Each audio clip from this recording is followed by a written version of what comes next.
Hi, I'm Paige Barnes, Audience Engagement Editor for the Columbia Chronicle, with the Media Hub Minute, a series by the Columbia Chronicle and Frequency TV.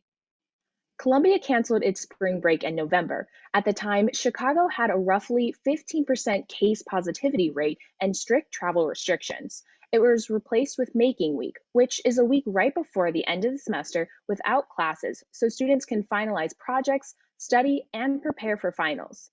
Now that it's the week when spring break was supposed to happen, students say they are feeling burnt out, while faculty leaders are saying they weren't included in the decision. Diana Valera, the president of CFAC, says she understands the context in which the college made the decision, but she's disappointed CFAC didn't have input. Some professors are talking to their students about how to recharge when there's no spring break. The senior associate provost says the college doesn't have the resources for students to quarantine on campus, and some people worried students would have traveled out of state for spring break. It is unknown if Making Week will be a permanent change for future spring semesters. If it's included along with a spring break, Columbia might have to extend the semester. If you're a witch looking for a safe space, there's a club for you.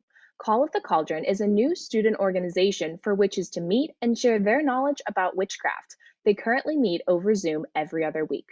The club works to fight against stereotypes that people associate with witches because of movies, TV, and literature. Many use herbs or plants to practice their witchcraft. Some use rituals, symbols, or spells. You can learn about Call of the Cauldron's upcoming events on the Columbia Engage app.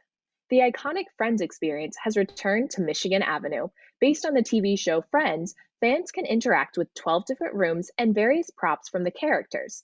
They can also learn how the show was created by looking at scripts, the wardrobe from the show, and more. The exhibit opened in Chicago in October, but had to close due to the pandemic.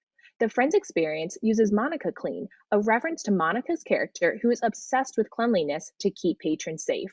There's sanitizer and wipes at every touch point, and surfaces are wiped down throughout the day. The Friends exhibit runs through May 31st, and tickets are $35 on the Friends Experience website. With the Media Hub Minute by the Columbia Chronicle and Frequency TV, I'm Paige Barnes. Thanks for watching.